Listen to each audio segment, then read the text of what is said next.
I'm Dean, I'm the dad. I'm Laura, I'm the mom. And I'm Arthur, I'm the son. And together we are... Family Plot! Plot Podcast is the best history podcast that we can make. Like intellectual pancakes for the soul. I've been called the cool dad you want to take a road trip with and learn about history from. One of our listeners said, "Listen to me was like Mom reading you a bedtime story full of cool history, and I am here for it." And one of our reviewers called me the snarky brother they wish they had. So join us to learn some cool stuff, to hear some fun banter and wild tangents. And we are unabashedly LGBTQ friendly and trans positive and supportive. And remember, when you listen, you're our family. So join us and occasionally some very cool guests for the Family Plot Podcast. Available wherever you get your podcasts. The Murder Shelf Book Club contains disturbing content related to real-life crimes. Listener discretion is advised. We all have intolerable thoughts locked deep in our psyches. We keep them at bay in different ways. The healthiest? Sublimate them into harmless outward representations. Unacceptable impulses to hurt others are sometimes disguised. For example, into jokes or drives to help the same people. But however you and I handle our hidden repugnant or forbidden urges, we don't do what Holmes did. We don't purchase psychological relief by killing people. From A Dark Night in Aurora by Dr. William H. Reed, M.D.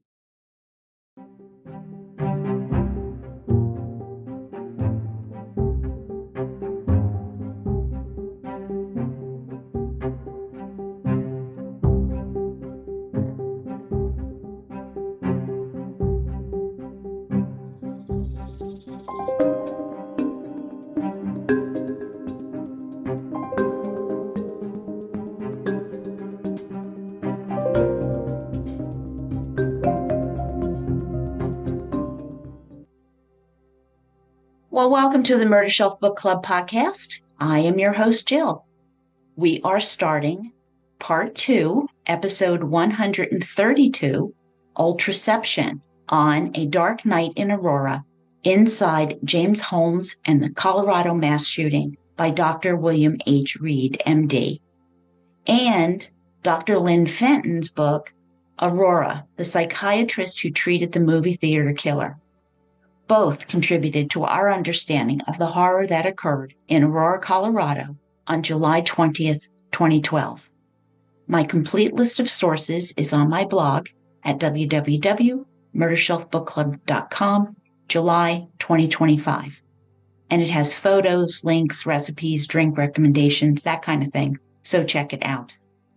I also hope you enjoyed my conversation with B.R. Bates about her new true crime book on a lesser-known serial killer, Benjamin Atkins. Lots of theories and ideas were tossed around in our efforts to understand his motivation. So please let me know what you think, Murder Bookies. And tomorrow night is our August 2025 Patreon Zoom, and I am doing my first serial killer class for you. Thank you for joining Patreon and for supporting the podcast and my endeavors. I am really excited about this. And it's not too late. For $2 or $4 a month, you can join Patreon at www.patreon.com/MurderShelfBookClub. And CrimeCon is 3 weeks away? I am on Creators Row, and I cannot wait to see you. Presenting at CrimeCon Denver in September, 5th to the 7th, are Aurora's Police Department's own Captain Jad Lanigan and Commander Mike Daly. So this will be an essential trilogy for you to hear before attending CrimeCon. Download it before you travel to Colorado and just listen on the way. And Murder Bookies, Friday night, I will be at the Embers Bar around 9 p.m. Gosh, so much is happening. Now, in my previous episode, Part 1, which you kind of should listen to before this one, we learned about Jimmy Holmes, a child growing up in a loving family. Somewhat shy, after moving at age 12, his social anxiety would worsen as he became increasingly isolated. Still, he excels academically, attending college, and then pursuing graduate school at the University of Colorado Anschutz Medical Campus. He develops a core group of friends, Ben Garcia, Tim Tapscott, and Gargi Data, with whom he begins a romantic relationship, although she ultimately breaks up with James, not seeing a future in it. While James's graduate school grades were good, his lab work suffered. With increasingly intrusive, violent thoughts, he begins psychological counseling with the Director of Student Mental Health Services, Dr. Lynne Fenton. While he gave her the creeps, Dr. Fenton found no immediate threat to James or anyone else, but expressed concerns about his homicidal ideation. But her patient remained very guarded and uncommunicative about his feelings. She diagnosed him with schizotypal personality disorder, which involves eccentric behaviors, paranoia, and disconnects from reality. But then Dr. Fenton made a mistake in prescribing medication to James Hughes instead of Holmes, which the pharmacist caught. But Holmes was notified and was displeased. His email to Fenton read, quote, "An inconvenient Fenton, Holmes," end quote. And then some bizarre symbols and letters, which she found unsettling. At his next appointment on May 1st, James was quiet and sullen. Dr. Fenton mentioned the name error and asked what the symbols meant. He explained that the cues represented him punching her in the eye, saying, quote, "Violence. Is that what you needed to hear?" End quote. However, James now recalled the incident differently when he was talking with Dr. Reed, his court-appointed psychiatrist. He said he felt slighted by her misspelling his name, and that the emoticons depicted her figuratively punching him in the eye. Now, if I have to pick Dr. Fenton or James Holmes, I tend to believe Dr. Fenton's account. James also admitted to missing Gargi, but he had a new love interest, Hillary, that he was texting with. He continued his struggles with lab work, and Dr. Fenton decided to seek a second opinion and brought in psychiatrist Dr. Robert Feinstein, an expert in violence, who joined their sessions after James finally agreed. But unknown to anyone else, in between sessions, James secretly acquired several weapons, including a taser disguised as a cell phone and a Smith & Wesson folding knife. May 10th, 2012, he got 2 grenade-style canisters of tear gas and a gas mask. On May 22nd, he purchased a Glock Model 22, a reliable .40 caliber handgun that holds 15 rounds. And it became more lethal when loaded with hollow point cartridges, which Holmes also bought. He had begun focusing on the mission, his plan to kill as many people as he could. He believed that committing a homicide would somehow stop his depression, preventing him from committing suicide. Later, he would repeat this belief to a number of investigators, identifying his motive: kill to relieve his depression, and then there was this idea of human capital. I'll get more into that shortly.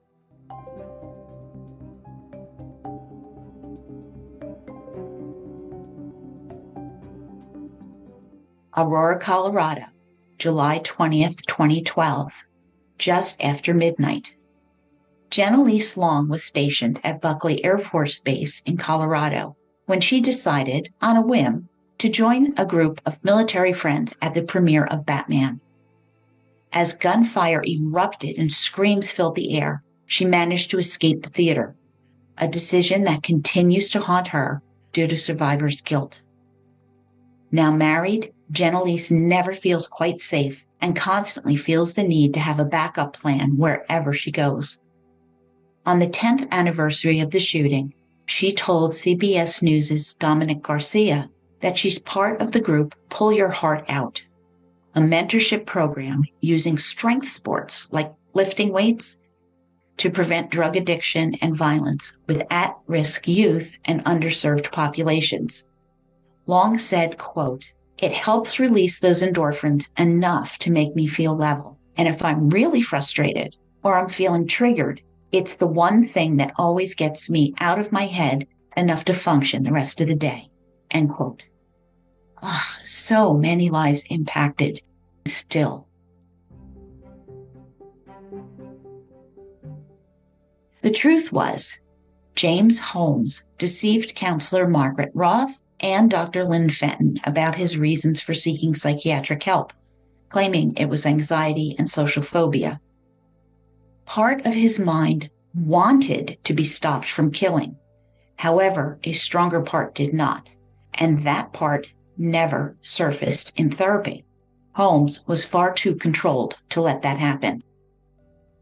Now he faced the important graduate preliminary exams in late May, a huge life hurdle.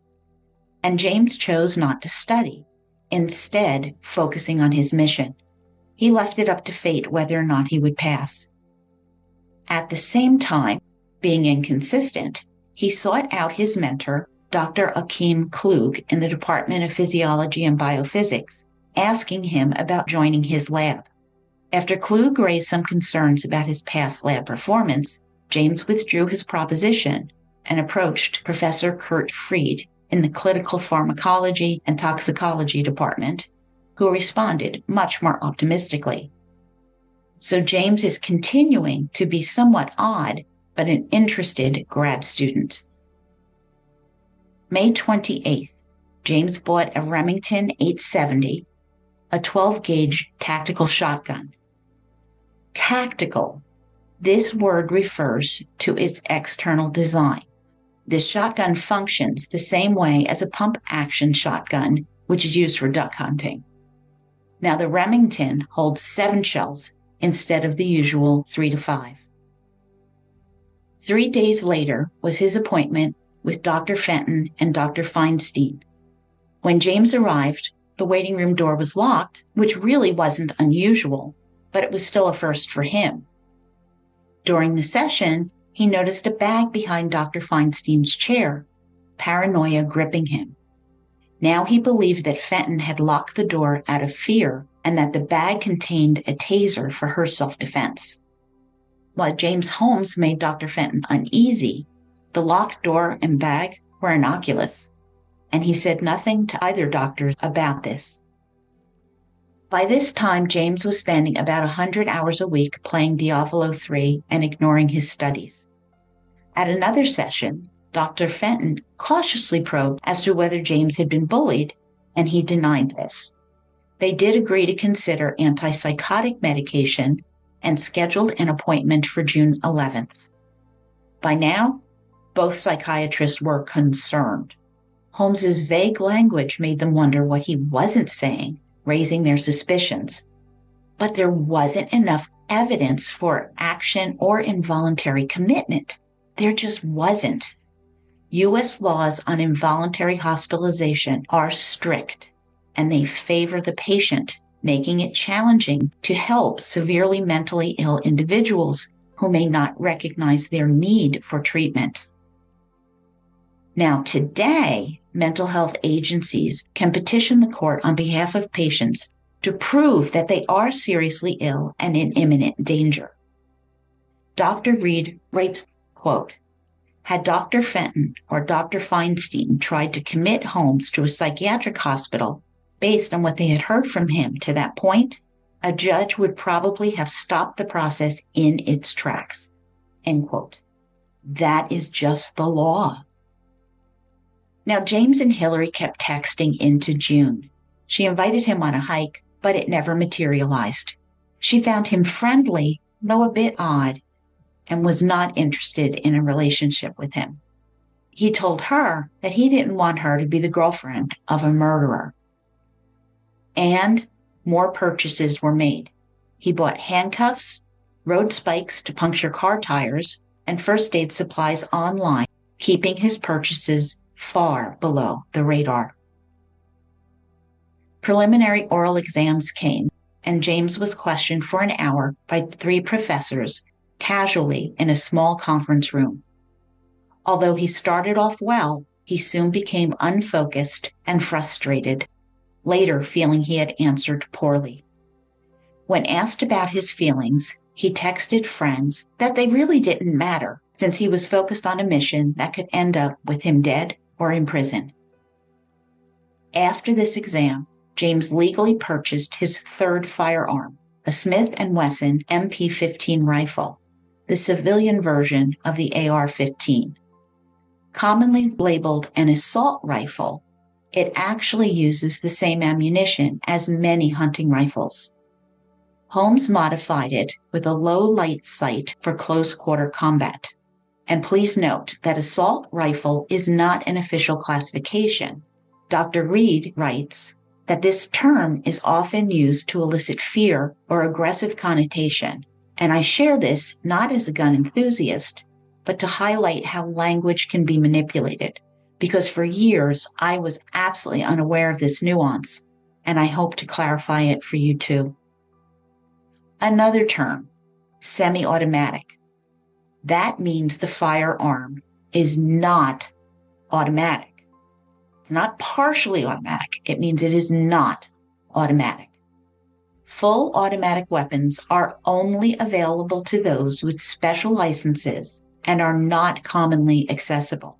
An automatic firearm fires once, each time the trigger is pulled, requiring the shooter to release and then press the trigger again to fire. Well, James signed the required paperwork, stating he was not a felon or a psychiatric inpatient and had no impairments affecting gun safety. These are true. The background check, conducted using his birth date, social security number, and driver's license, and returned no red flags. Later, when emailing his parents, he did not mention any of these gun purchases. Secrets, and a lot more secrets. On Monday afternoon, Dr. G.J. Agavarian informed James that he had failed his preliminary exams, but he could retake the exam in a few weeks. Despite the doctor's confidence in his chances of passing, James declined to retake it, deciding to discontinue his graduate studies in the neuroscience program, effective immediately. When Hillary texted to ask if he had passed, he replied no, which she assumed was a joke. He mentioned quitting again, and when she asked if he was serious, he said, quote, "I'm being James. I'm quitting. Best of luck to you," end quote. And then he continued with the withdrawal process. But he kept his appointment with Drs. Fenton and Feinstein, saying nothing about these developments.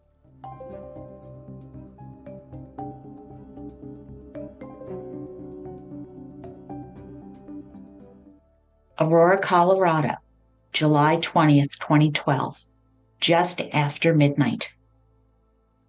Outdoorsman Gordon Cowden had been eager to see the new movie with his 2 children, 17-year-old Brooke and 16-year-old Sierra.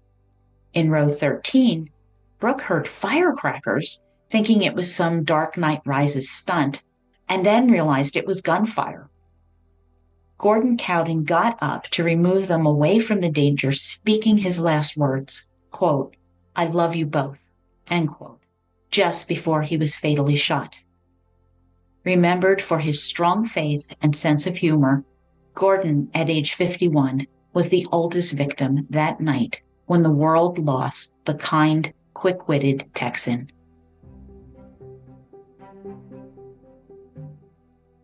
Another appointment with Dr. Fenton and Dr. Feinstein.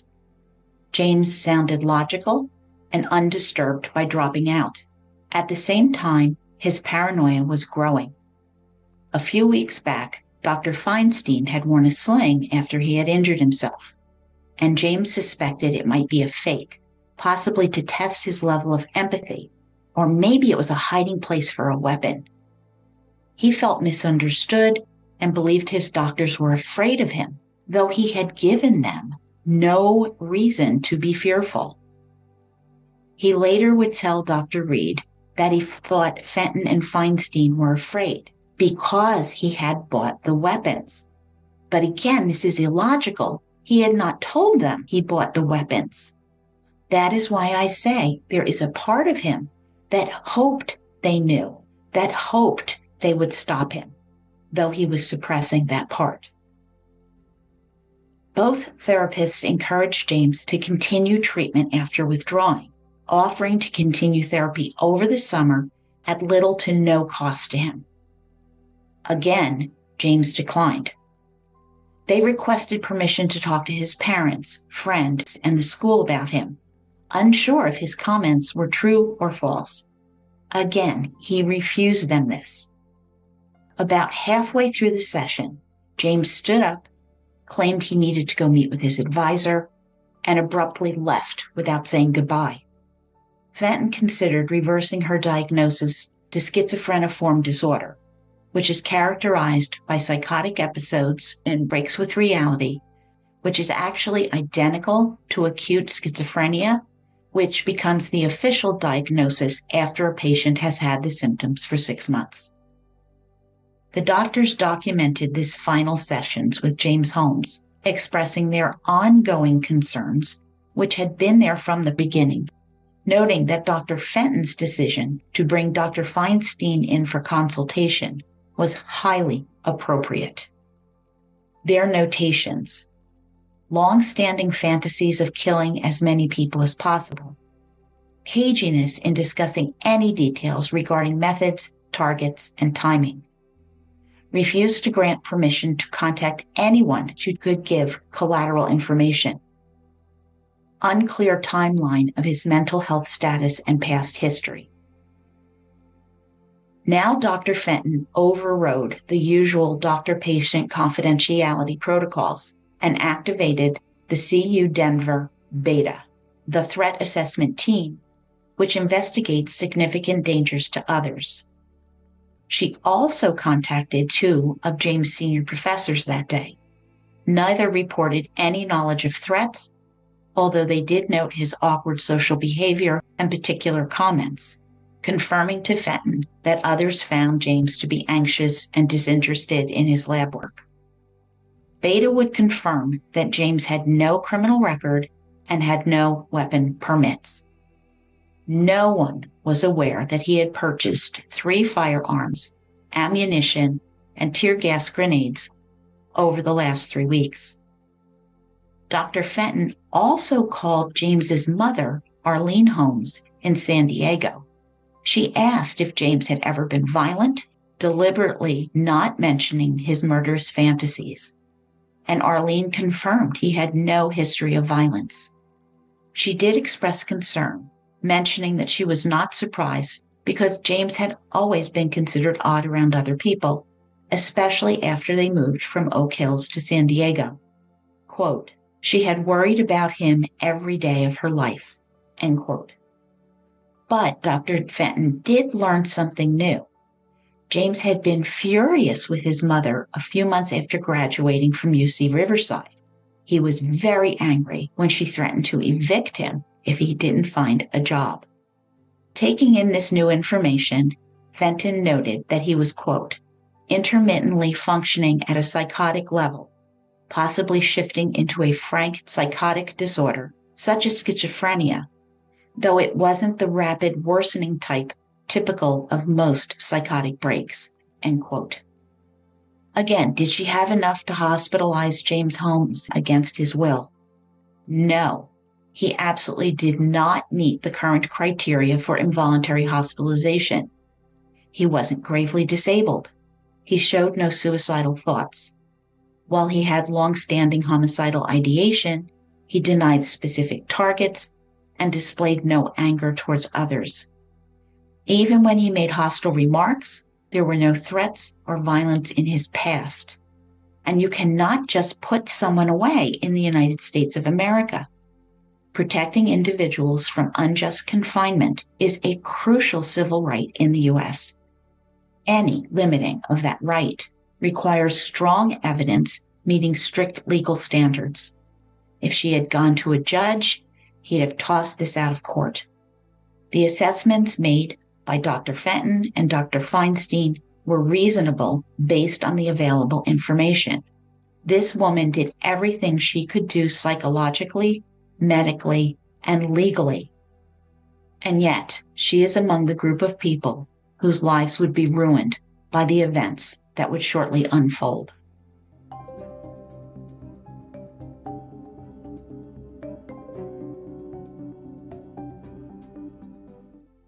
Aurora, Colorado, July 20th, 2012, just after midnight. Alexander Jonathan Bach, called AJ, was an 18-year-old Gateway High School graduate and the class clown, known for his quick wit. A talented artist and musician, AJ planned to attend Rocky Mountain College of Art and Design that fall to pursue a career as an art teacher. That night, AJ and his 19-year-old fiancée, La Samoa Cross, attended the premiere. La Samoa said, quote, "When AJ and I realized that something very bad was happening, he grabbed my hand ready to leave and looked at me in the most shocked way and then hit the ground." End quote. In the ensuing panic, AJ and La Samosa became separated, with her searching frantically for him for 18 hours. Finally, Officer Cody Lanier would notify her that AJ had been killed. Quote, "My world, my whole identity was shook," end quote, she recalled. In the years that followed, La Samosa struggled to rebuild her life and her purpose. Eventually, she reached out to Officer Cody Lanier, realizing that he was there that day and he understood her trauma. After meeting for lunch, they developed a healing friendship that blossomed into romance, and they were married in 2021, surrounded by loved ones. Since before the preliminary exams, James had isolated himself from his friends, despite Ben's attempts to reach out. Illogically, James felt abandoned, partially because Gargi didn't want to see him. Although he admitted to ignoring his friends and deleting their phone numbers, he felt sad to see them go, not wanting them associated with a killer, while he still felt abandoned by them. In early June, James Holmes began writing and drawing what became known as his notebook. This personal journal recorded his activities and were messages for future readers, particularly Dr. Fenton. It provides a valuable first-hand account of his thoughts and behaviors in the weeks before the shooting, serving as a distorted window into his mind. The spiral-bound notebook titled, quote, "James Holmes, The Course of a Life," end quote, has 30 pages. Entirely handwritten and arranged chronologically from early June to just before the shooting, the title page features a circular logo with the number 1 in the center and an infinity symbol extending horizontally across it side to side. This unique symbol, created by Holmes, is known as Ultraception, and I have a picture of it on my blog. The following page included a dedication to his family using their nicknames: Goober for his mom, Chrissy for his little sister, and Bobo for Dad. Holmes claims that he wrote the notebook for Dr. Fenton, and he mailed it to her on July 19th, just hours before the shooting. He wanted the notebook to, quote, "educate the psychiatrist Fenton so something like this wouldn't happen again," end quote. If he died in the theater, it would be his story. Now, parts of it are consistent with this purpose, while others are disjointed and confused. It still provided a detailed planning of the steps taken for his mission that would lead to killing as many people as he could. Now, since he is certainly not articulate, this notebook grants us a clearer insight. Now, the concept of human capital that I have mentioned, it was detailed in the notebook section titled Insights into the Mind of Madness. Quote, All men are uncreated equal, end quote. Using stick figures, each person has a value of 1, and that goes to 0 when someone is deceased. Throughout this, he has pseudo-equations and infinity signs that hold no actual meaning. Speaking with Holmes in 2014, Dr. Reed learned he still believed in this human capital theory. One can absorb another person's value of 1 by deliberately killing him. This added numerical human capital, but does not grant some advantage. It's just a score, like a notch on one's life belt. And Holmes had certain rules associated with human capital. 1, the killing must be intentional. 2, accidents do not count. And 3, if more than one person does the killing, only one gets the macabre credit. Now, I do wonder if this ties some weird way into his love of video games, because this would be one horrific game, right? And I'm not blaming video games. Video games are fun, but he is mentally ill. Now, importantly, Dr. Reed also warns that attempting to interpret every squiggle on every page of the notebook, it's a fool's quest. Much of the notebook is confusing. It's a disconnected flow of expressions from a given moment, detached from reality. I mean, was he joking? Was he communicating to Dr. Fenton in his head, contemplating his mission, thinking about pizza? I mean, we have no idea. But what these pages do suggest is that he is functioning adequately during the 6 weeks prior to the shooting, because some sections appear rational, especially his planning. So, what I gleaned from reading his notebook, he writes that he had tried several ways of coping with this human capacity theorem and his life that he was constructing while trying to balance out these nonsensical equations. Quote, when mankind can't find truth, untruth is converted to truth via violence. But violence is a false response to truth while giving the illusion of truth. This is widely understood with murder being unjust. However, mankind hasn't found a better alternative. There is still mass violence and war, end quote. Now, what the heck does that mean?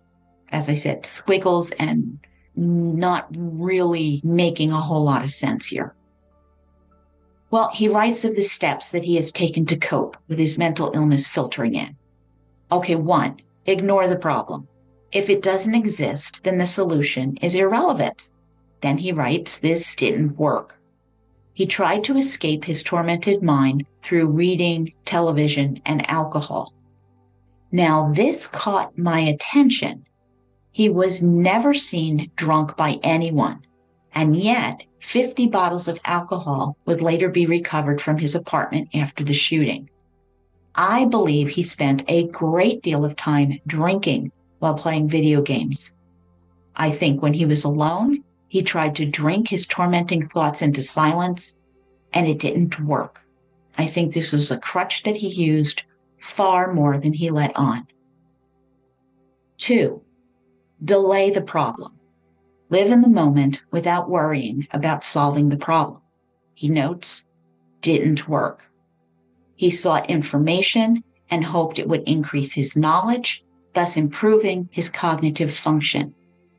Outwardly, others saw him studying, working hard, committed to neuroscience, and doing well, although the psychosis was always there.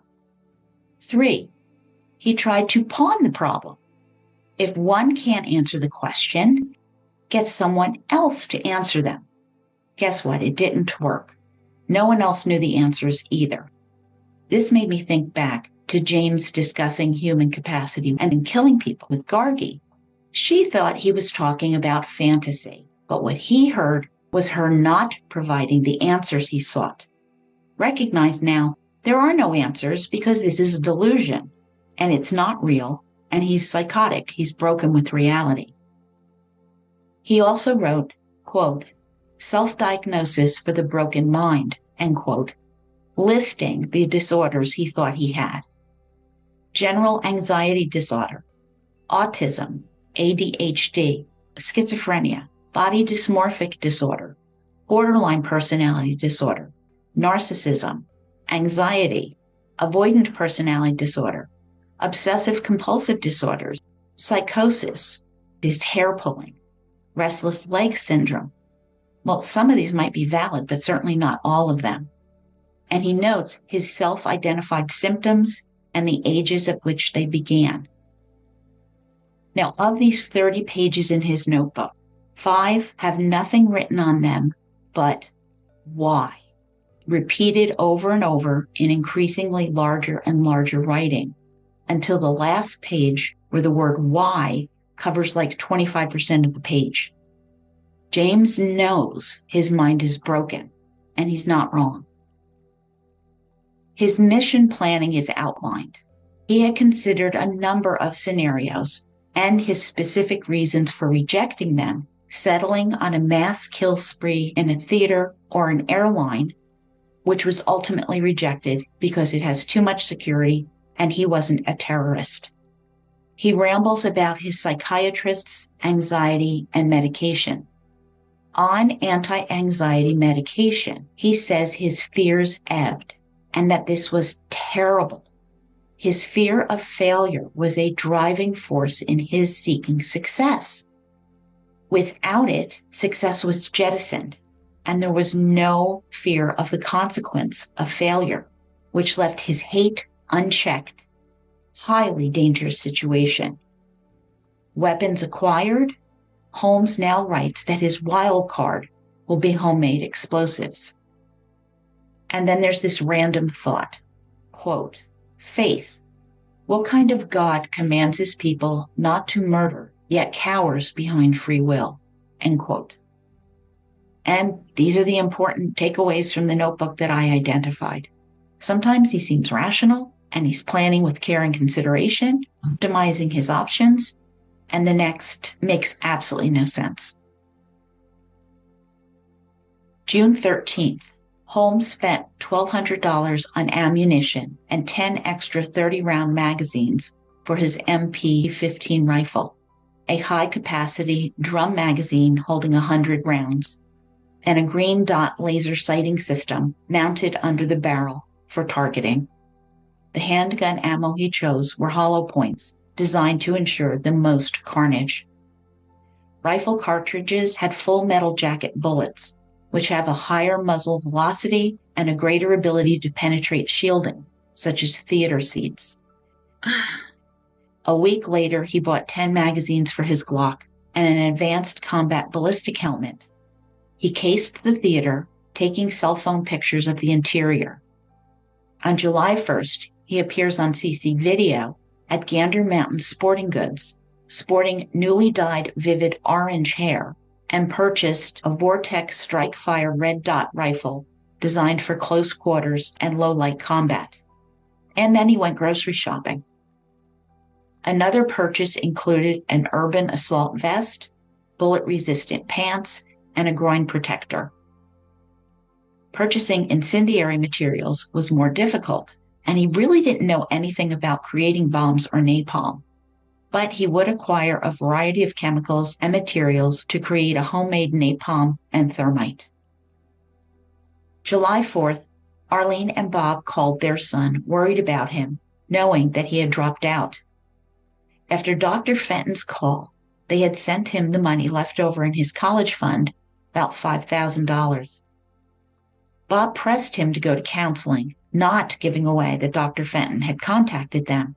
They assured him that they loved him and would support him.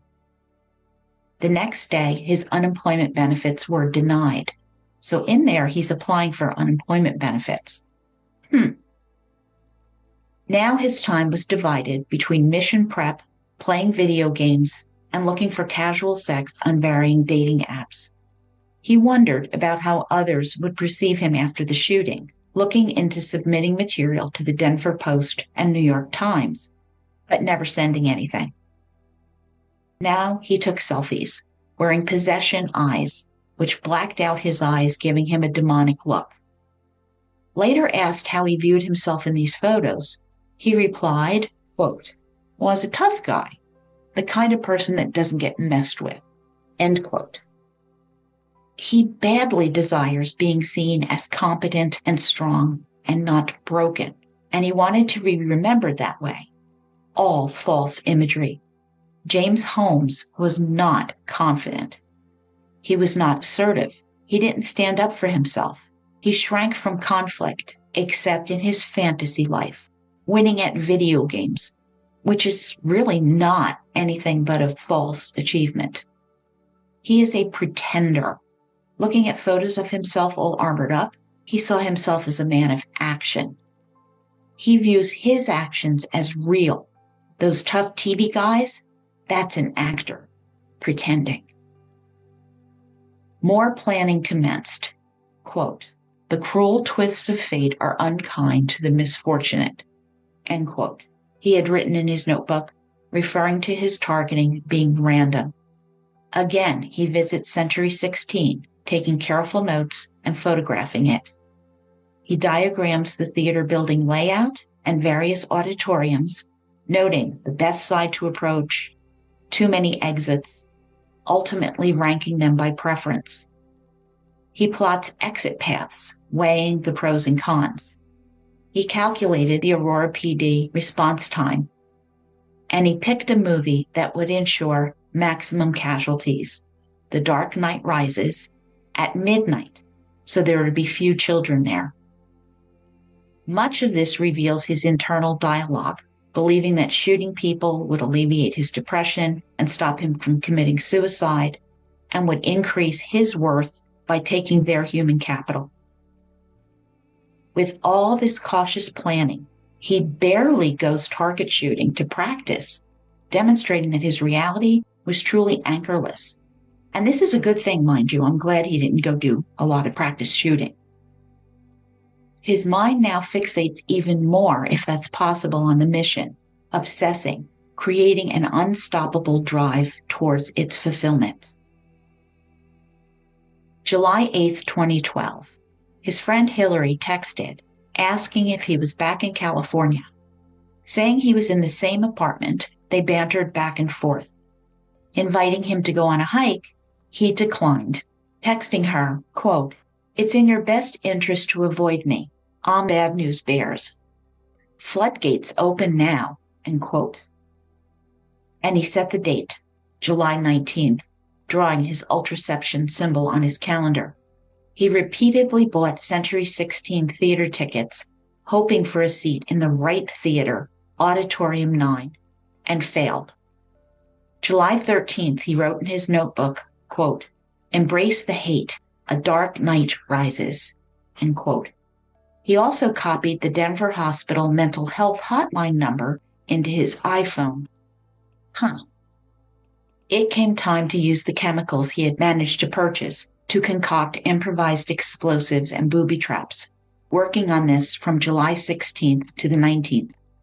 Complicated makeshift bombs were designed to turn his apartment into a hellscape. Packing 6 black plastic spheres with gunpowder, he put gasoline in others. He poured homemade napalm into large glass jars, which held dozens of firearm cartridges, intending for them to explode in the intense heat after the explosions. Leftover gasoline was put in his microwave. He spread air fresheners all over so the neighbors wouldn't smell the fumes.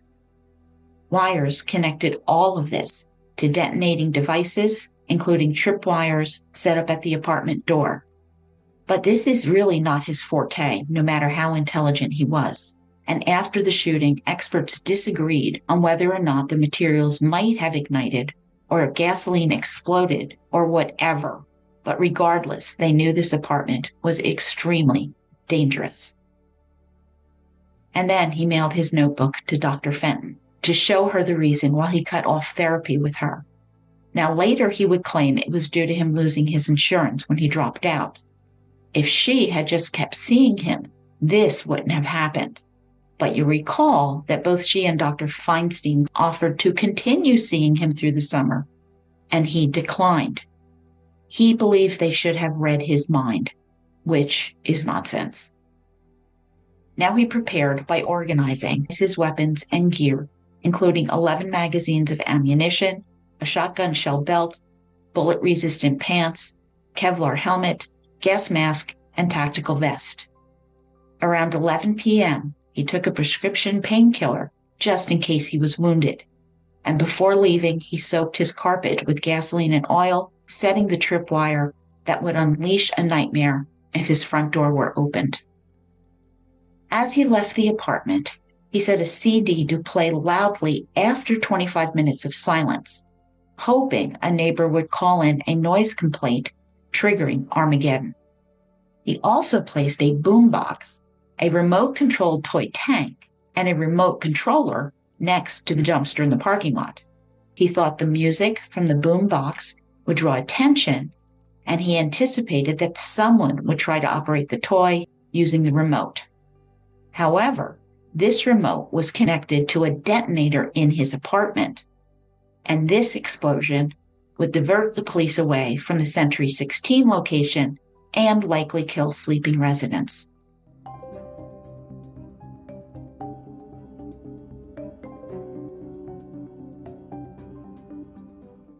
July 20th, Giovanni Padella heard music from the dumpster in the parking lot on Paris Street and found a boombox, toy car, and the remote control.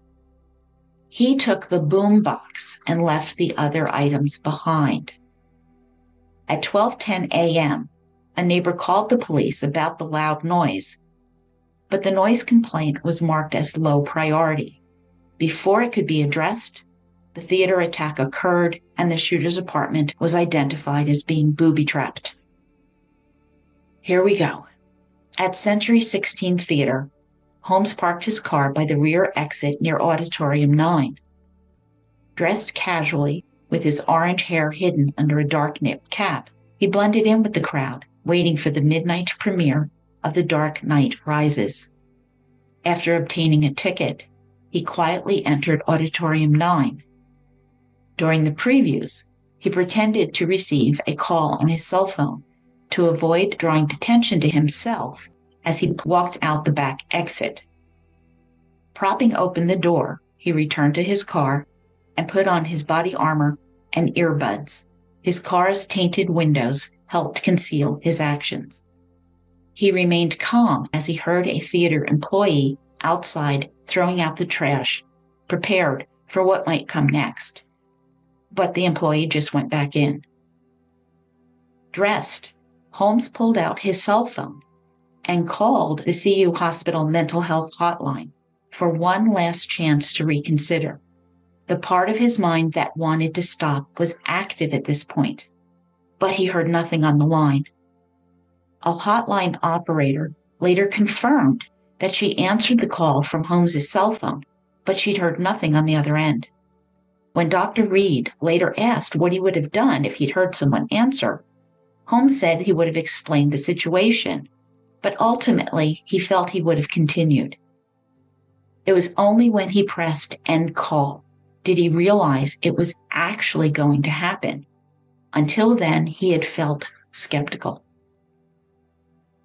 As he stepped out of the car, he dropped a tear gas canister, with it rolling away. Leaving it, he went toward the propped open exit door. He fantasized about being stopped by the FBI.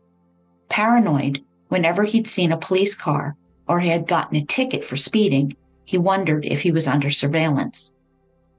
But nothing happened. Now he turned up the techno music on his iPod and entered the theater. Few noticed the bulky figure who tossed the tear gas canister, releasing sparks and smoke. He wasn't exhilarated or scared. He was simply completing his mission. Many thought it was a stunt, but that quickly turned into shock, fear, and chaos as the struggle for survival began. In 2017, survivor Stephen Moten spoke to Newsweek, saying that he and his brother Lamar were excited to be at the theater until he, quote, saw a gas canister arc high across the screen and then over the crowded theater, end quote. With bullets flying, one ricocheted off a chair, hitting his collarbone, quote, breaking off inside my body and into my spinal cord, end quote.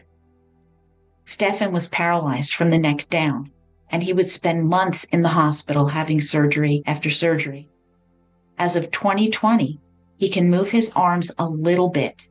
Quote, I can open the door, I can almost feed myself. I have some upper body, but not all of the way function, end quote.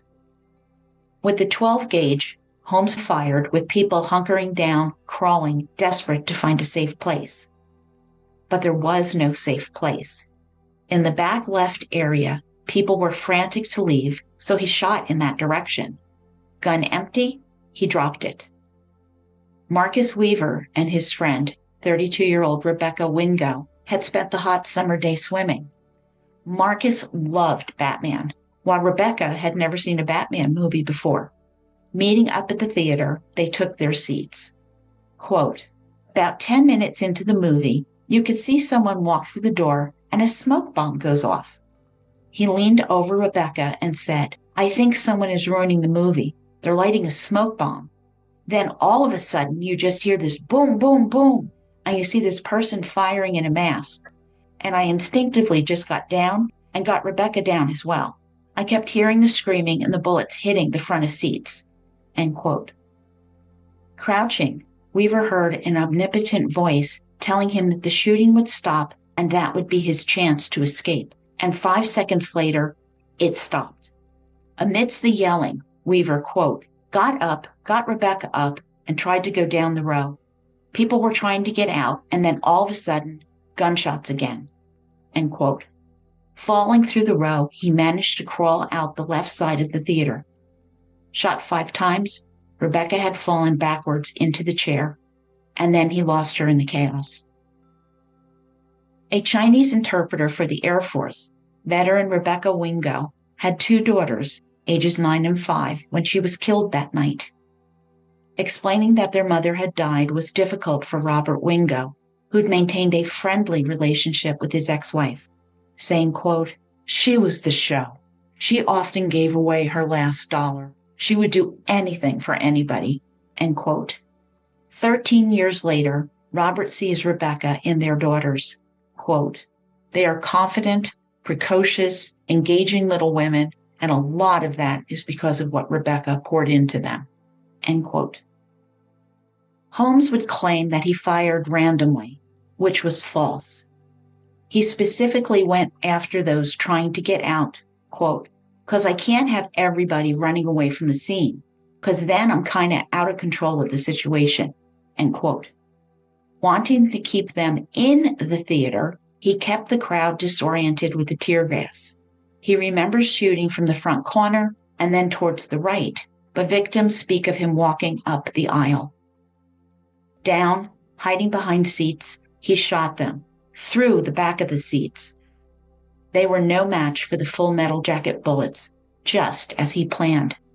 The only escape aisle was on the left, far from him, so that they couldn't attack him and stop him. Later, he wasn't sure he heard shots, but he knew the movie kept playing.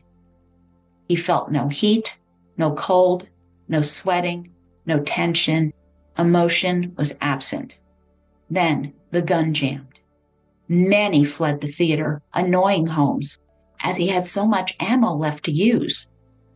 He tried to clear the jam, and the truth was he wasn't all that familiar with the weapon.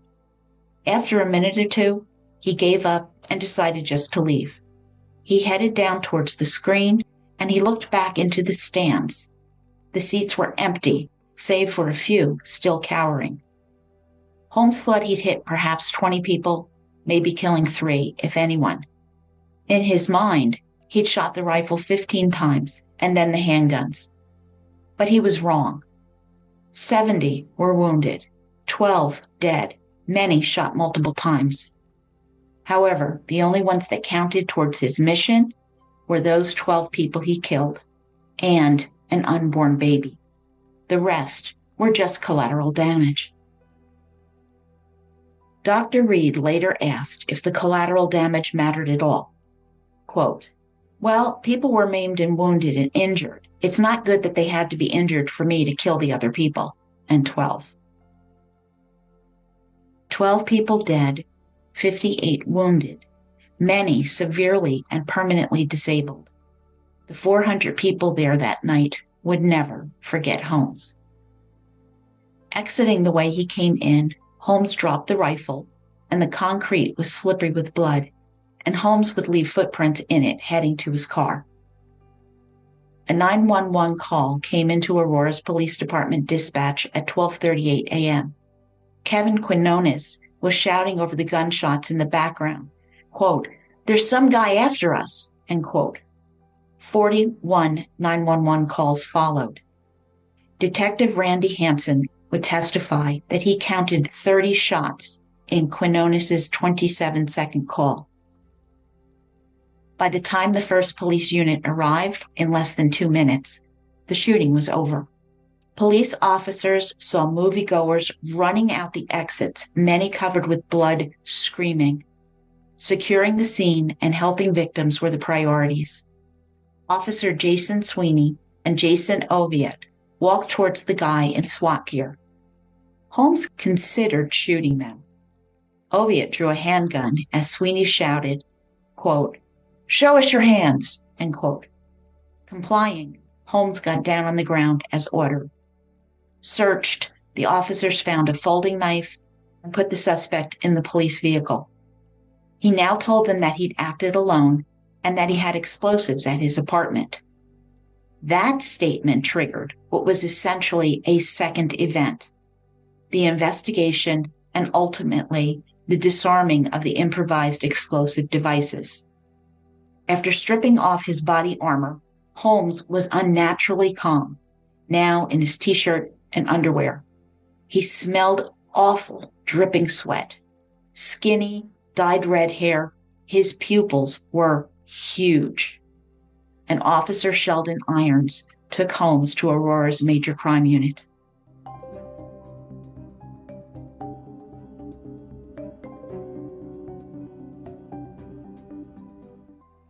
Outside in front of the theater was chaos. The parking lot was filled with cars, a glut of frantic, hysterical people running for their lives, and the ambulances could not get to the main doors. Getting to the rear of the theater, where many of the most seriously wounded had been carried, was also difficult, and against police policy, officers put the grievously wounded in their patrol cars, transporting them to ambulances and to the hospital, saving lives. Blood would slosh back and forth on the floorboards of their cars.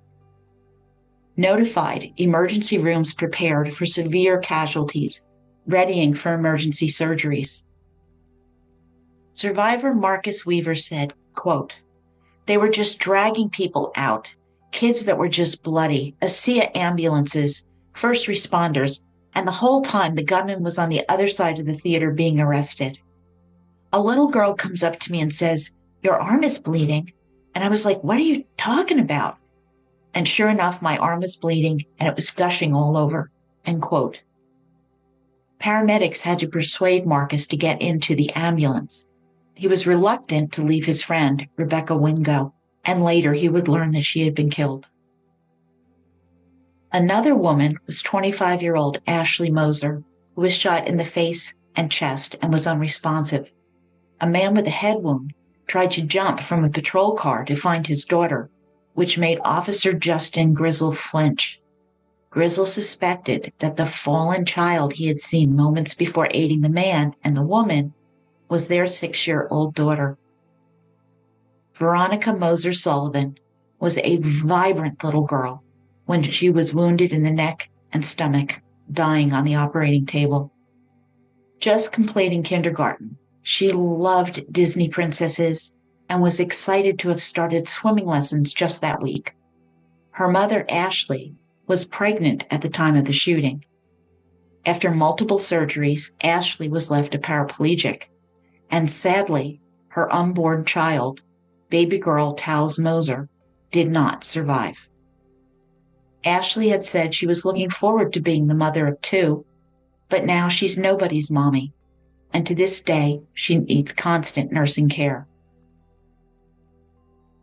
Caleb Medley and his 9-month pregnant wife, Katie, attended the film with their friend, Ashley Kurtz, Concerned about possibly going into labor, they had taken seats down the front of the auditorium.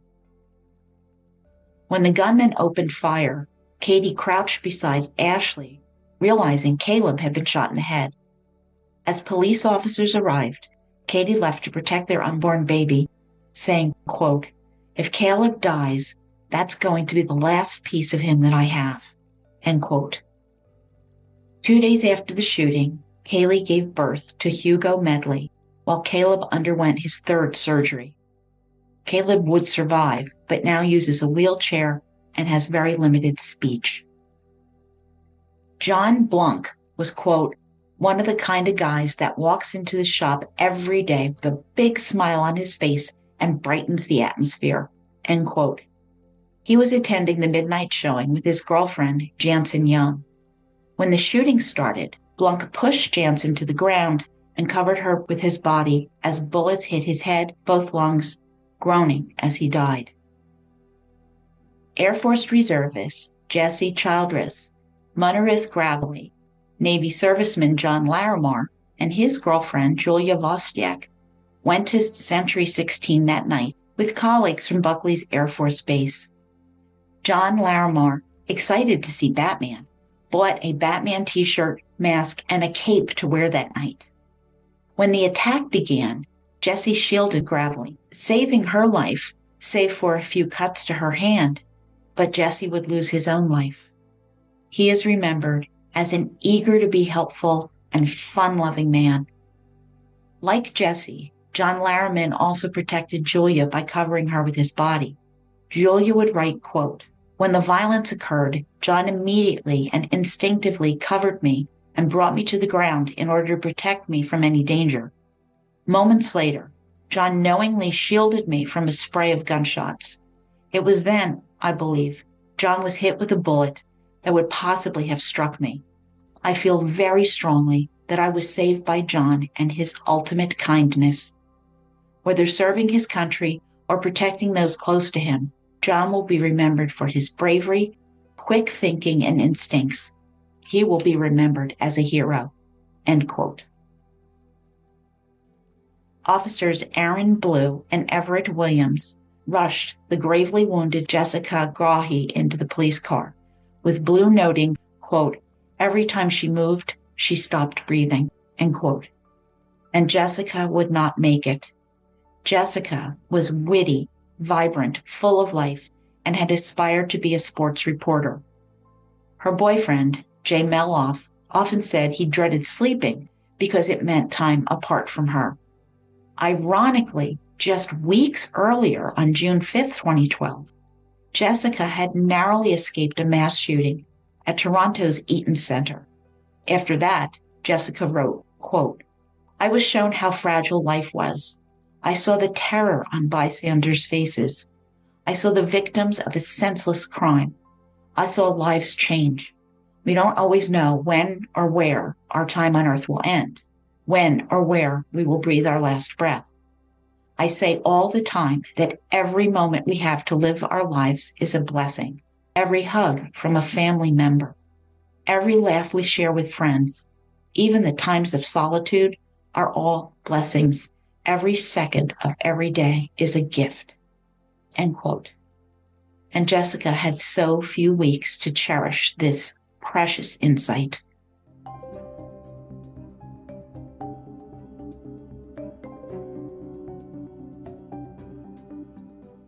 At the police station, detectives Chuck Mell and Craig Appeal arrived, joining Holmes in an interrogation room. Appeal offered Holmes a drink, which he accepted. When asked how to spell Holmes, he replied, "Like Sherlock." He answered their questions reasonably, confirming that he was willing to talk to them when asked about this multiple times. Noticing a sign for crimes against children, Holmes asked, quote, "There weren't any children hurt, were there?" End quote. The next day he would learn that a 6-year-old girl had died. He expressed his remorse to Dr. Reed. Quote, "I tried to minimize child fatalities by choosing midnight and a PG-13 movie." End quote. I do actually believe that. Holmes's planning was so deep and considered. In these first 2 hours after the shooting, this would be the best time to get a first-hand look into Holmes's mental condition. Although listless, he showed no anxiety or worries. After being read his Miranda rights, Holmes requested a court-appointed attorney halting the interrogation. With the video camera recording, he was booked and processed, with his DNA swabbed and paper bags placed over his hands to preserve gunshot residue, which he played with like hand puppets. Now in an orange jumpsuit, he was transferred to an isolated room in the medical unit of the Arapahoe County Detention Facility. The room was comfortable but basic, a stainless steel sink and toilet, and a small, high window. The fluorescent lights could be turned on and off, but the video camera was on 24/7, and he would remain there throughout his pretrial incarceration. The investigation began immediately and quickly became complex, focusing on the theater, the suspect's apartment, his texts, Amazon purchases, and cell phone records. Video footage from the theater shows a cap, concession cups, food wrappers, and then a body, a young man in a Batman t-shirt, barefoot. More bodies appear amidst the popcorn, blood, and shell casings. After the scene was cleared, dowels were inserted into bullet holes in the seats, creating, quote, a horizontal forest of thin sticks, end quote. Each one symbolized a bullet, the path of terror and destruction that led to death and destruction. At his Paris Street apartment, the Adams County Sheriff Department Hazard Devices Unit, consisting of dozens of Aurora SWAT officers, firefighters, and included FBI bomb technicians, evacuated the building and surrounding structures. Bomb-sniffing dogs cleared the parking lot as heavily armored personnel were deployed to secure the perimeter. Police snipers were deployed to ensure the safety of everyone. A camera suspended on a pole confirmed that it was safe to break the apartment window as the, quote, slow clear operation began, end quote. At 4:45 a.m., the phone rang at Arlene and Bob Holmes' house. ABC News was calling and asked if she was the mother of James Holmes. Arlene said she was, and they told her they wanted her to comment about the shooting. Wait, what shooting? Quote, and that was how I found out. It was surreal, end quote. In a 2017 BBC interview, Arlene shared, quote, the death threats started immediately. People left things in our mailbox. We had 50 reporters up and down the street and a helicopter flying around the backyard trying to shoot through the windows with a zoom lens. And all that when you're trying to make sense of this news about what your son had done. How do you do that? Not in your broadest, wildest dreams would you think that your son would shoot strangers. I am so sorry that this happened, end quote. All right, and to the folks who do this, that they harass the perpetrators' families, all right, that's wrong.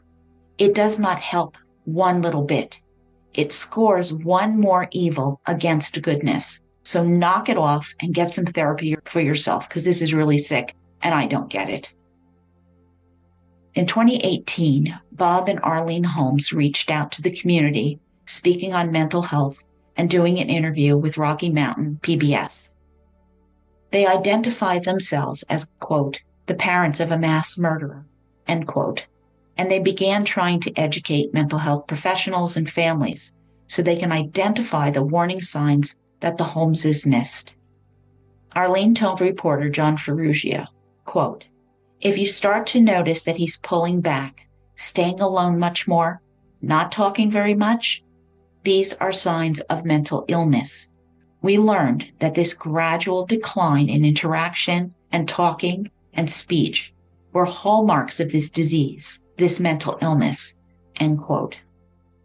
Bob, himself an introvert, said when he saw this in his son, he wasn't concerned. Now he knows better. a month before the Aurora theater shooting. They weren't concerned when Dr. Fenton called, saying she was treating James for social anxiety. He was getting help. They knew he wasn't comfortable around most people. And at this time, Arlene was reassured. He was getting treatment, and this was good. But restricted by HIPAA and other laws, Dr. Fenton could not say more about their adult child. And Bob and Arlene were both upset that they, quote, didn't tell us what we needed to know. Who can say 100% that we could have prevented it? But we sure as hell would have tried, end quote. Fortunately, in 2016, federal law was updated to permit compassionate communication, enabling families to be notified of information that could prove crucial in getting help for their loved ones. A change in the law that Arlene Holmes supported wholeheartedly. Continuing education for healthcare providers is also essential so they do not fear violating HIPAA and trampling on civil rights. School teachers, counselors, administrators also need training to identify mental illness in their students earlier. Quote, they may see things that their parents do not because that's when a kid is around a lot of other people, end quote, said Arlene. Both Arlene and Bob blame themselves for what happened in Aurora. They know that the victims live every day with what their son did. They should have known more about mental illness and recognize that this has to begin within the family.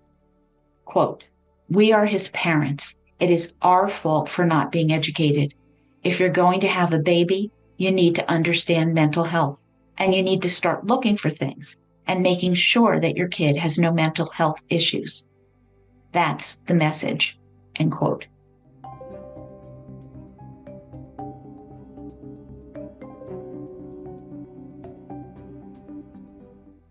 July 20th, 2012, Paris apartment, 6:30 a.m. A robot carefully unlocked the door and entered, its light revealing zigzag lines of white powder on the carpet. A fish-line tripwire connected to an open jug ready to pour a chemical into a skillet that, if mixed, would create a violent fire in the room with gasoline fumes and flammable items. Bomb detonators were employed. Gallon-sized jars filled with gasoline, homemade napalm, and rifle cartridges were wired together alongside the black plastic spheres filled with gunpowder and homemade thermite. Motor oil had been poured onto the carpet, creating a quick fuse connecting the incendiary devices. This was no means constructed by a master bomb maker, but remained very dangerous. At one point, FBI Special Agent Garrett Gumbiner warned Holmes that an explosion in his apartment could injure children, which led Holmes to cooperate, providing information about dismantling his devices. He sounded fairly normal during these interrogations, but later defense psychiatrists would label him as psychotic and almost autistic, contradicting the recorded interview. The phone woke up another woman that morning, Dr. Lynne Fenton. It was Robert Feinstein calling. Quote, it's our guy, Lynn. He did it. He really did it. Jesus, I can't believe it. End quote. Lynne Fenton describes this moment. Lightheaded, her heart was racing, blood pounding in her ears, and she scanned the news reports that were everywhere. She couldn't breathe. With CU Denver setting up a command center, numb, Fenton gathered herself together and went in to help. Quote, this is my Virginia Tech, end quote. Of course, the police had questions, and she told them he never said a word. He barely talked. As she thought, quote, I didn't stop him, end quote, was replayed over and over and over in her mind. She was falling off a cliff. Was this her fault? Could she have done anything differently? It was endless as she shifted to autopilot.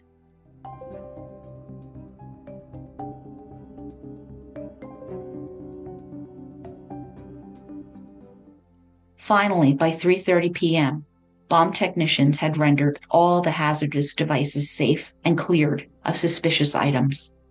An independent investigation concluded in 2014 that, quote, the bomb squad and other agencies' unified approach to the Paris Street incident was exemplary.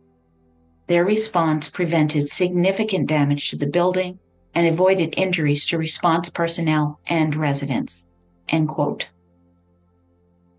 Holmes's court-appointed attorney arrived, learning that her client had mailed a notebook to Dr. Fenton. Quickly, trucks rolled up to the U.S. Postal Office, sorting through 15 to 20 bins of mail for a potentially dangerous package.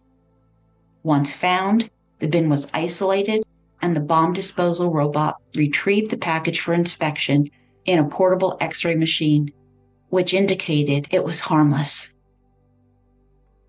Days later, a traumatized Lynne Fenton was struggling, and the university was preparing for litigation.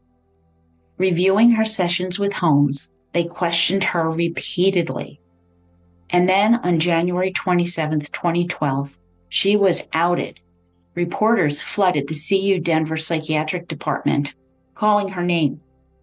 Dr. Lynne Fenton was splashed across the newspapers, the terrible psychiatrist who had let him do this.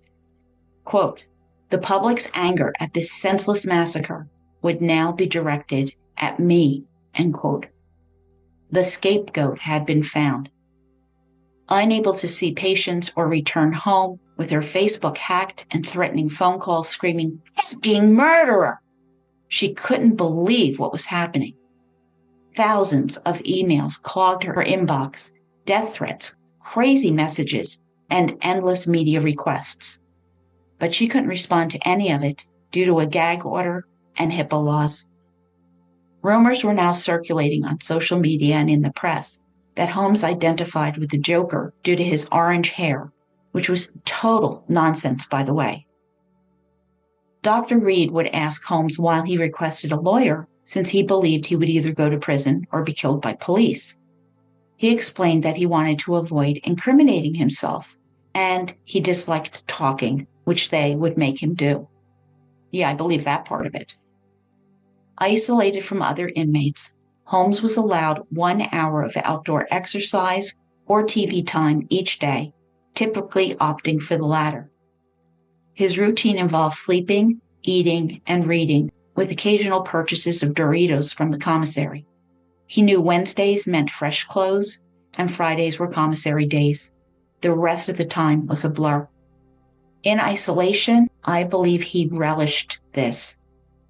Eventually, he would hang a few family photos on his walls and started receiving letters from fans, empty people who seek purpose. Some letters were often suggestive and highly disjointed, featuring attractive women, though their authenticity makes one wonder. They expressed support, affection, deep and abiding love, but he chose not to respond, despite believing that they genuinely liked him. This is a paraphilia, hybristophilia, a sexual interest in and attraction to those who commit crimes. And in some cases, this may be directed towards people in prison. It is not healthy. Of this, Dr. Reed writes, quote, in actuality, the often lurid-sounding letters betrayed a sad emptiness between their grotesque passion. They hoped Holmes would fill the space, or maybe they fill it for themselves for a little while by simply writing without any real contact or intimacy. End quote. Some wrote, telling him to get right with God. Others swore he was innocent, framed in some conspiracy, and a few asked for help with math homework. Many of these writers included money, and over the next year, $4,000 worth. July 2012, Dr. Jonathan Woodcock, a defense expert, briefly examined Holmes. He had intended to see Holmes again on July 30th, but he did not return for 3 years. His observations would not be disclosed to the prosecution. The visit confused everyone, including James Holmes, who mistakenly thought that Dr. Woodcock was his clinical psychiatrist. However, Dr. Woodcock was there for forensic purposes to assess Holmes's psychiatric and medical condition and to determine his competency to stand trial. This misunderstanding left Holmes without psychiatric care for months. Competency to stand trial evaluates the defendant's current ability to understand and participate in a trial. This is very different from the criminal insanity evaluation, which determines a perpetrator's mental state and ability to be responsible at the time of the alleged crime. Prompt assessment of Holmes's medical condition by Dr. Woodcock was essential, coming just a day or so after the shooting. But Dr. Woodcock's examination had several problems. The defense had restricted him on the topics he could discuss with Holmes, which undermined the validity of his opinions.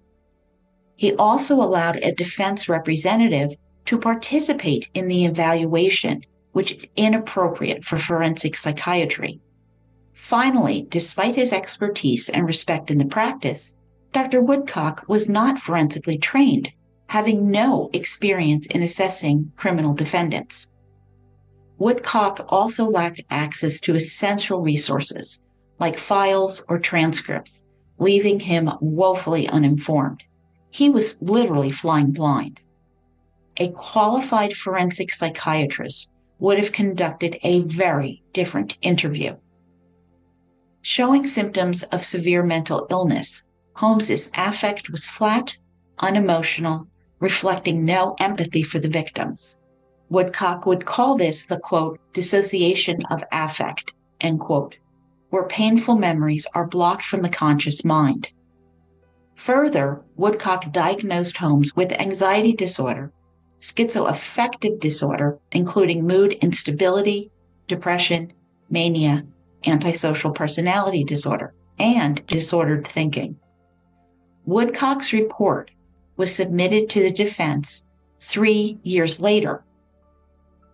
A clinical psychiatrist from corrections, Dr. Edwin Moser, came to assess Holmes, but Holmes refused to speak with him as Dr. Woodcock was his psychiatrist. Dr. Moser tried to reach out to Dr. Woodcock to confirm that Holmes was receiving proper treatment, and he did not get a response. In the media feeding frenzy, feeling exposed and her life threatened, Dr. Lynne Fenton left the state to hide out with family and eventually resigned as the head of student mental health, realizing she couldn't support her students while cowering at her brothers. Regaining some footing, she would return to the nightmare, addressing a plethora of legal matters as death threats continued. She was fitted for a bulletproof vest, wearing it every time she left her house. A month later, the Denver Post published a headline stating, "CU psychiatrist who treated Holmes is highly respected and liked," as a colleague granted an interview to show some public support. She learned that the University of Colorado was launching an investigation into Holmes, requiring Dr. Fenton's cooperation. The interrogation was brutal, raking Lynne over the coals, insulting her education, and every choice she made regarding Holmes. And she would only find out the results of this inquiry if she was not exonerated. Her life now in a free fall. And then all the documents from this mysteriously vanished, and the lack of closure felt like a gut punch. Quote, "For months, I'd worried I'd be fired, my reputation ruined. I wasn't sure I'd even still have patients when it was all over, if it was ever over. And if it was never over, who would I be?" End quote. Again, the lives that were ruined because of the actions of one man. My heart breaks for how massive these events are. I am not equating the loss of a career with the loss of beloved ones, but that's not the point. What is the point is the ripples in this pond go far wider than we realized and were far more destructive than we may have envisioned. And side note, there is a severe blood shortage. If you can donate, please do. I just donated Power Red, and there's a link to the Red Cross on my blog. And that concludes episode 132, Ultraception, part 2 of A Dark Night in Aurora by Dr. William H. Reed. Next, my final episode, part 3 of this trilogy on the trial, the aftermath of the shooting, and updates will drop in 2 weeks. Tough story. Oh my gosh. Thank you for listening. I really appreciate your support. And thank you to my amazing Patreon murder bookies. Our next book is A Tangled Web, a cyberstalker, a deadly obsession, and a twisting path to justice by Leslie Rule. On a bleak and chilly November day in 2012, 37-year-old Carrie Farver vanished without a trace from her life in Omaha, Nebraska. Shocking everyone, she quit her job and left her young son behind, igniting a firestorm of concern and speculation. Yet her mother, Nancy Rainey, steadfastly refused to accept that her daughter had simply walked away from everything she loved. Brace yourself for one of the most intricate and bewildering true crime stories I have ever encountered. Thank you for listening. I see you as you hear me. If you enjoy the podcast, please share it and help me make new murder bookies and leave a positive 5-star review.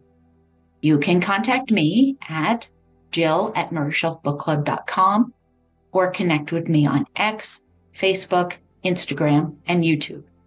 Additionally, you can join Patreon for $4 a month to help choose the next book I will feature. See you in 2 weeks, murder bookies.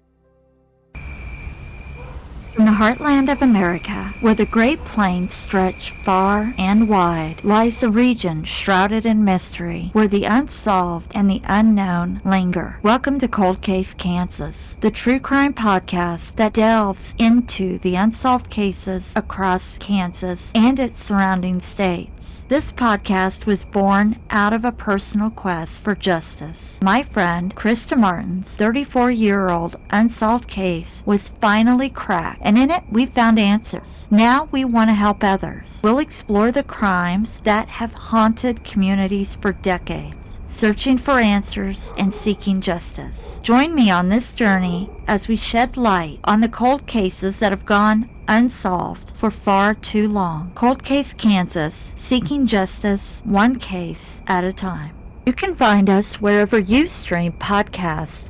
You can also find us on TikTok, Threads, Facebook, Instagram. If it's social media, you can find us there.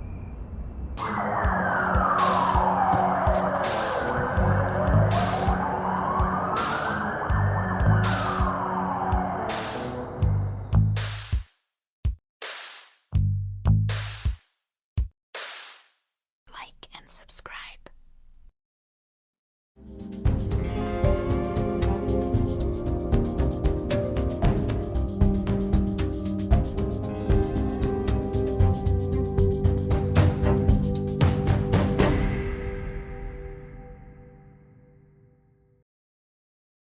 Written and produced by Jill, all rights reserved. Music, The Pewter Elephant by Blue Dot Sessions.